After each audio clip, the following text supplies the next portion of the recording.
Et salut tout le monde, ici X-Rider, on se retrouve pour une nouvelle vidéo aujourd'hui. Et aujourd'hui, on va continuer notre série des questions sans réponse dans Harry Potter avec Harry Potter et le prince de sang mêlé.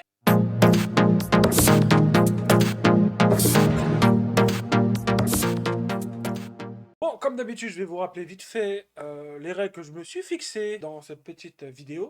C'est les questions que je pourrais me poser moi en regardant les films. Donc si jamais j'oublie des questions, n'hésitez pas à me le dire en commentaire. J'y répondrai à la prochaine vidéo. Et la première question qu'on va se poser, c'est au début, comment ils veulent s'emballer les mangeants. Bon, même si j'ai déjà techniquement répondu dans la vidéo précédente, pour ceux qui l'auraient pas vu, déjà, vous avez tous les liens en description de toutes mes vidéos. Mais il faut savoir qu'il y a que deux personnes qui arrivent à voler sans balai, c'est Voldemort et Rogue. Ensuite, c'est pas vraiment une question qu'on pourrait se poser en regardant le film pour la première fois. Et c'est une question que je me suis posée automatiquement après avoir lu pour la première fois Harry Potter et l'Ordre du Phénix. C'est pourquoi Harry est dans la gare au moment. Parce qu'à la fin du livre, et ça je vous l'ai pas dit, c'est de ma faute, Dumbledore explique à Harry pourquoi il est obligé de rester au 4 Private Drive. En fait, tant qu'il est chez sa tante, il est protégé de Voldemort grâce au sacrifice de sa mère. Donc tant qu'il est proche de personnes qui portent en elle le sang de Lee, en l'occurrence sa tante qui ont le même sang, vu que c'est des sœurs, il est protégé. Pourquoi il est dans la gare? Et moi j'ai la réponse en lisant le livre, en lisant ou en écoutant le livre. Mais en fait, non, il est pas dans la gare au début, il est chez sa tante et son oncle, et il reçoit une lettre de Dumbledore disant qu'il va venir le chercher au 4 Private Drive pour l'emmener au terrier où il est invité à passer le reste de ses vacances. Et sur le chemin, ils iront chercher Horace Slughorn. Donc, nouvelle question qu'on pourrait se poser, bah, qu'est-ce que c'est cet animal? Petite boule de poil. En fait, c'est un petit boursouflet, donc un boursoufle miniature, que Fred et George vendent dans leur boutique de farce et attrape. Et à ce moment-là, même, il y a Luna qui arrive avec un magazine qu'elle appelle le Chicaneur. Mais qu'est-ce que le Chicaneur? Bah, le Chicaneur, c'est le journal que possède son père. Et il faut savoir qu'il est très important. Parce que dans Harry Potter et l'Ordre du Phénix, Harry donne une interview à Rita Skeeters qui le publie dans le Chicaneur. Et c'est grâce à ça que les élèves de Poudlard commencent à... Même pas que Poudlard, en fait. Et c'est comme ça que le monde entier commence à se ranger du côté de Harry et de Dumbledore. Donc ensuite, on va répondre à deux questions en un coup que je me suis posées. C'est au moment où Harry et Ron sont dans le couloir, avec toutes les premières années qui passent, et McGonagall qui essaie de calmer un peu les premières années. Elle voit Harry, elle lui dit « Oui, vous n'avez pas pris de potion ». Harry lui répond qu'il n'a pas eu d'optimal à sa buse. Et McGonagall lui dit que le professeur Slughorn accepte en aspic tous ceux qui ont eu effort exceptionnel. Mais qu'est-ce que les buses et les aspics? Les aspics, c'est accumulation supérieure en magie. Donc c'est un peu l'équivalent du bac. Et les buses, j'en ai parlé à la vidéo précédente, c'est un peu le brevet des collèges. Et on apprend dans le livre que Harry a eu, on apprend les notes de Harry qu'il a eu aux buses. Donc nous avons astronomie, soin en créatures magiques, sortilège, défense contre les forces du mal, divination, botanique, histoire de la magie, potion, métamorphose. Et donc il a eu astronomie A, soin aux créatures magiques E, sortilège E, défense contre des forces du mal O, divination P, botanique E, histoire de la magie D, potion E, métamorphose E. Qu'est-ce que ces lettres? Bah, faut savoir, c'est les différentes notes. Donc, on part du pire truc, donc le T pour troll, le D pour désolant, le P pour piètre. Là, vous êtes recalé si vous avez ces notes. Et vous êtes admis si vous avez donc acceptable A, effort exceptionnel E, optimal O. Et donc voilà, vous savez à peu près tout sur les buses et les aspics. Pendant la soirée de Slughorn, Malfoy se fait attraper par Argus Cuizard et Rogue le raccompagne. Et d'un coup, on voit Harry caché derrière une porte. Comment il a suivi Malfoy et Rogue? Bah, en fait, voyant que Malfoy se faisait emmener par Rogue, Harry décide de mettre sa cape d'invisibilité et de sortir de la soirée de Slughorn pour écouter ce qu'il va dire. Et rapporter tout ça, bien sûr, à Dumbledore. En parler aussi au père de Ron, tout ça. Et même pendant ce passage-là, on voit l'attaque des mange-morts sur la maison des Weasley. Mais comment ils ont su où était Harry et pourquoi cette attaque? Parce que cette attaque paraît bizarre quand même. Hein. Bon, en fait, il faut savoir que cette attaque n'a jamais eu lieu. Pendant les fêtes de Noël, Harry est tranquille chez les Weasley, qui sont protégés par beaucoup de sortilèges mis en place par le ministère de la Magie pour protéger justement Harry, qui ne rentre pas par le Poudlard Express, mais par la poudre de cheminette. Et pareil, quand il retourne à Poudlard, il passe par la poudre de cheminette qui est directement dans le bureau de McGonagall. Ensuite, je vais répondre à trois questions que je me suis posées d'un coup. Donc, les trois questions sont: d'où viennent les chocolats que Harry a? Comment il a su pour le Bézoa? Et comment la relation de Ron et de Lavante se termine? Bah, déjà, les chocolats, on sait à peu près parce qu'ils viennent de Romilda Van, dont Hermione a prévenu Harry qu'elle essayait de lui faire avaler un filtre d'amour. Le Bézoa, Harry l'a appris dans le livre du prince de sang mêlé, justement pendant un cours du professeur Slughorn où il parlait des antidotes à des poisons. Et Ron et Lavande se séparent, pas au moment de l'infirmerie. Ils restent encore ensemble après.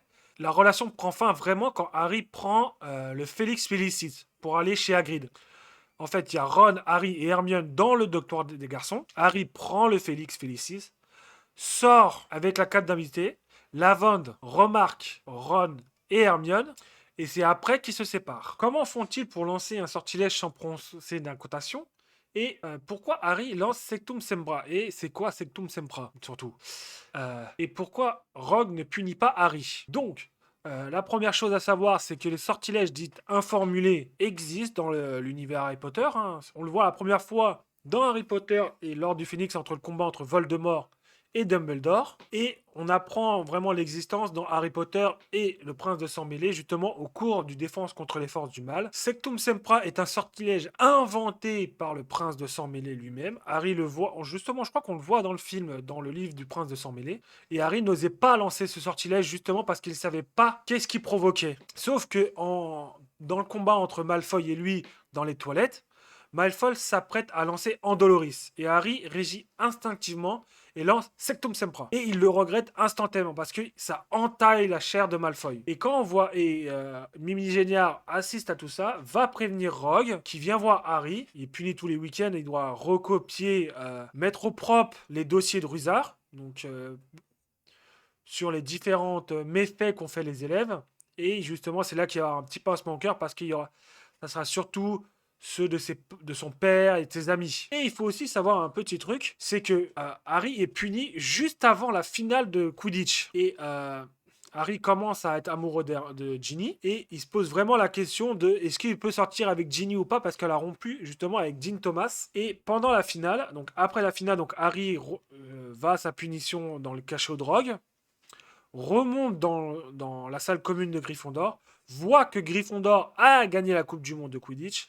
Et là, Harry embrasse Ginny devant tout le monde. Ron fait un petit signe de tête disant qu'il approuve la relation entre Harry et Ginny. Donc là, on arrive vers la fin du film. Donc, bon, je vais enchaîner un peu les questions. Donc, pendant le passage de chez Hagrid, on voit qu'ils sont bourrés assez vite. En fait, ils enterrent Aragog. Scène suivante, ils sont bourrés. Et il n'y a qu'une bouteille sur la table. Mais comment ont-ils été bourrés avec juste une bouteille? Bon, en vrai, c'est pas vraiment une question qu'on pourrait se poser.